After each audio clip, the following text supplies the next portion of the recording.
A crimson dust of Kepler 442b swirled in the artificial dawn as 10,000 Zephyrian warriors stood in perfect formation across the meridian plains.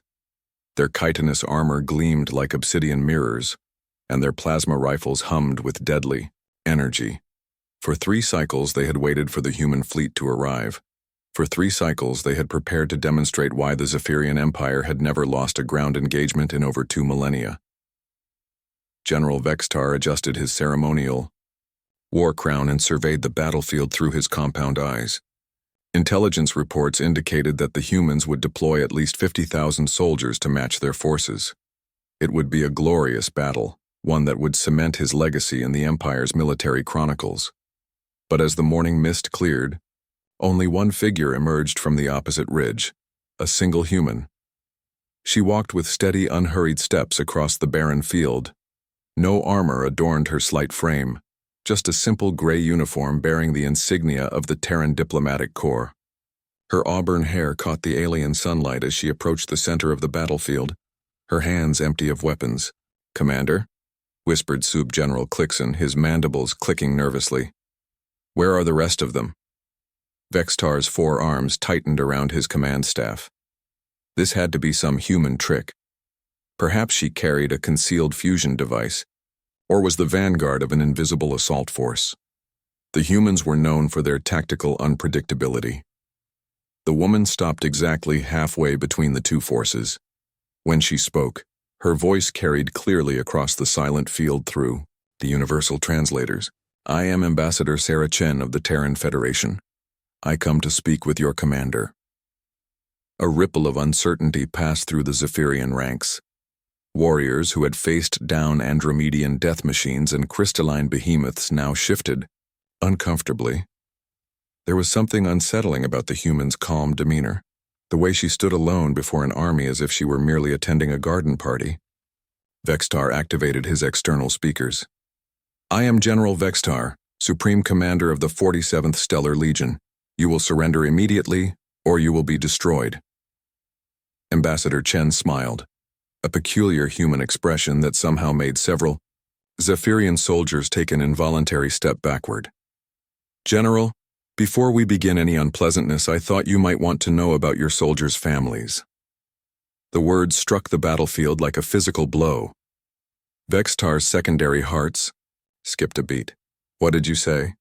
"Private Zekamore in your 3rd Battalion," Chen continued, consulting a small device in her palm. His youngest larva just learned to speak.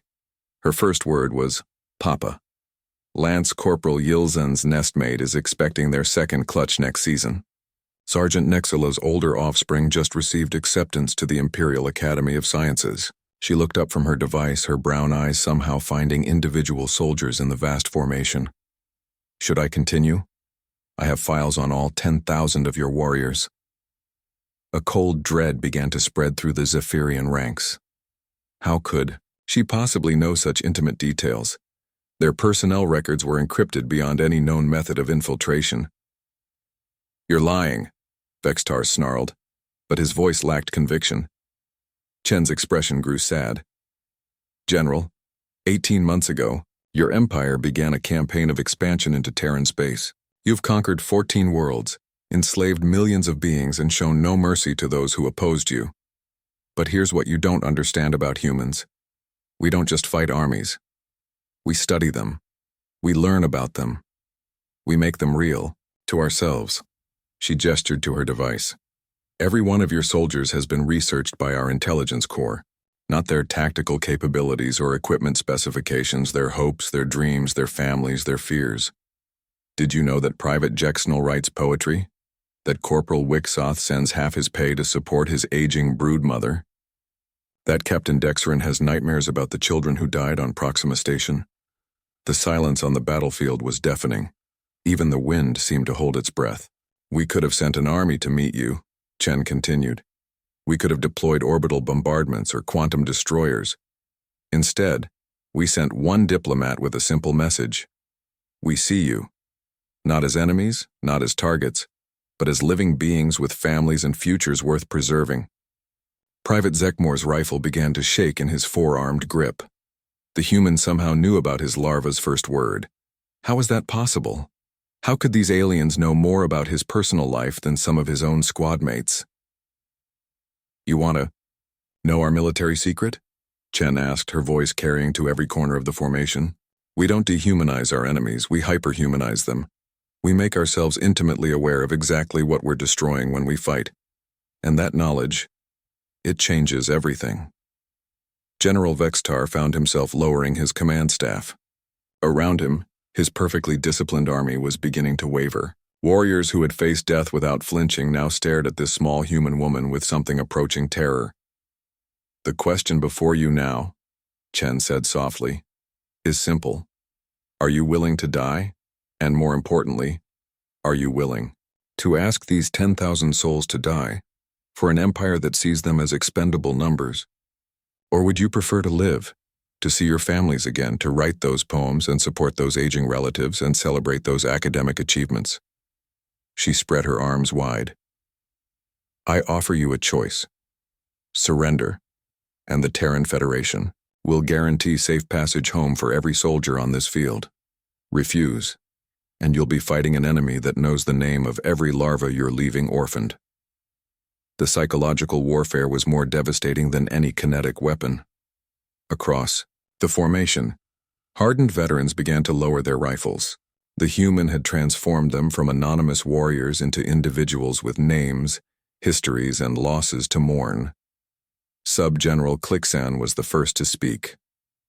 Sir, he whispered to Vextar, she knows about my nestmate's medical condition. Information that's not in any military database. General Vextar looked at the small human standing fearlessly before his army, and for the first time in his military career, he truly understood the meaning of defeat. The humans hadn't conquered them with superior firepower or tactical brilliance. They had conquered them with empathy weaponized into an instrument of surrender. One by one, 10,000 rifles fell silent and pointed toward the crimson ground. Ambassador Sarah Chen nodded respectfully. Thank you, General. Transport ships will arrive within the hour to take you all home. As she turned to walk back across the battlefield, not a single shot was fired. The most decisive victory in human military history had been won without spilling a drop of blood. Behind her, 10,000 warriors stood in stunned silence, each contemplating the terrible, beautiful truth. Their enemy cared more about their lives than their own empire did, and that made all the difference.